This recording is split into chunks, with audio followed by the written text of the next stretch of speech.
Hi guys, welcome back to my YouTube channel. Ito sila ngayon, nagsisalandra sila ngayon. Ang in-order namin buhangin ay S1, kalahating elf ng buhangin.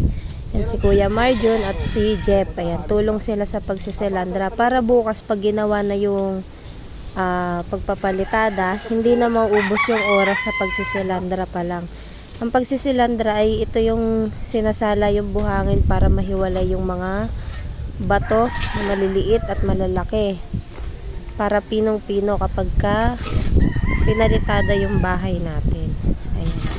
Ang halaga ng S1 ay halagang 1.2, bali kalahating elf siya. Yan ngayon ang presyo ng buhangin. Dati ay sabi ni Kuya nasa 900 lang daw, ngayon nasa 1.2 na. Nagmahal na sila kasi December, maraming mga nagpapagawa ng bahay. Ito naman yung mga binili nating tubo kanina. Ayan, gumamit tayo ng 3 na blue na pipe at isang orange na malaki kasi gagamitin natin sa pagpapalagay ng lababo. Dito sa labas ng bahay namin, balak kong magpalagay ng gripo. Ayan.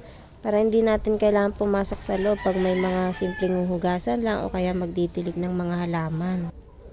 Ito naman yung semento na gagamitin natin para sa pagpapalitada at sa iba pa. Ayan. Ang presyo ngayon ng advance na semento ay nasa 250, mga ganon. So, bumili tayo ng 10 sako niya.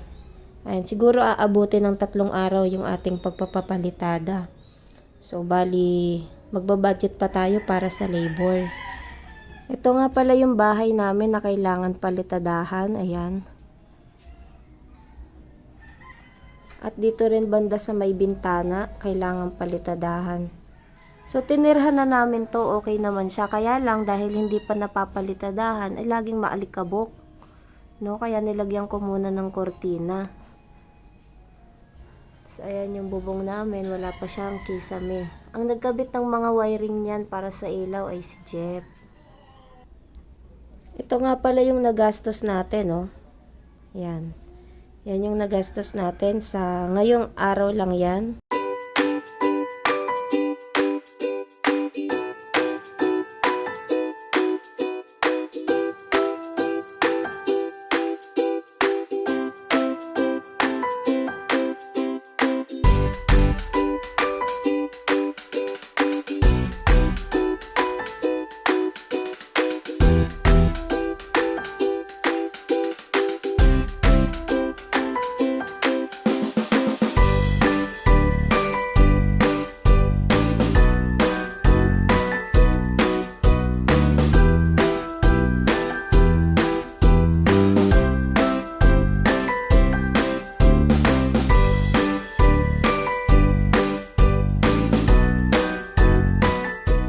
Andito nga pala ako sa Bulacan. Ito yung harap ng aming bahay na pinapagawa namin dito sa Bulacan. Hindi natatapos yung araw ko kapag hindi ako nakakapagwalis dito sa aming bakuran. Isa ito sa mga paborito kong gawin, ang magwalis sa labas ng aming bahay. Kasi naman, nakakamiss yung buhay ng probinsya, yung magwawalis ka ng mga dahon. Yung mga tuyong dahon ba? Tapos, pagkatapos mo silang ipunin, susunugin natin sila. Pero syempre, bawal yun. Pero kasi nakakamiss yung mga ginagawa ng mga lolo't lola natin. Yung amoy ng usok ng mga dahon, sila yung nagpapaalala sa atin na amoy ng probinsya. Dali-dali na rin pala akong pumasok sa loob ng bahay dito sa pinapagawa namin. Nilagay ko kasi dito yung mga gripo na binili namin kanina sa Unitap. Naalala kong buksan at ipakita sa inyo kung ano yung mga binili namin kanina. Isa nga pala to sa mga binili namin kanina. Napakamahal na nga ng mga bilihin. Kaya naman, isi-share ko sa inyo kung magkano ang mga ito. Ito nga pala yung binili namin na panghigpit dun sa gripo para kapag magkukonek kami, hindi kami mahirapang mag-lock. Ito naman yung gripong napili ko para sa labas ng aming bahay. Madalas kasi namin yung ginagamit.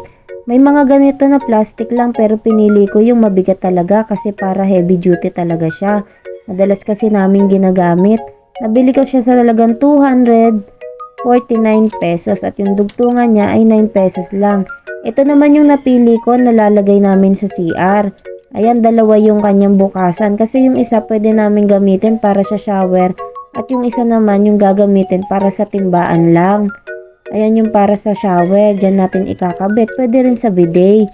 Bahala na kung ano yung mas kailangan natin. Ito rin yung gagamitan ng dugtungan. Ayan siya. Nagkakahalagang 10 pesos lang yan. At ito namang gripo ay 299 pesos. Ito naman yung lock na ilalagay natin para mabilis tayong makapagkabit sa gripo nila. Para hindi maglilik. Ito naman yung gagamitin natin para sa lababo. Ayan, nahirapan pa nga ako magbukas. Ito yun, no? Ito yung pangarap kong gripo noon. Dati pa, bata pa ako.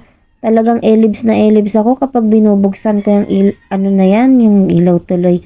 Yung gripo na yan, kasi naman, nakatayo siya tapos bubuhos siya pababa tas na malakas yung tubig. Napakasarap gamitin. Sa mahal ang bilihin, dapat mura pero matibay.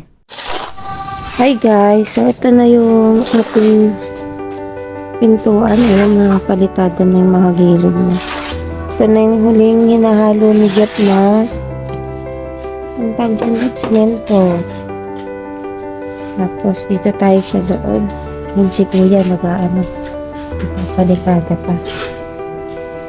So may bintana.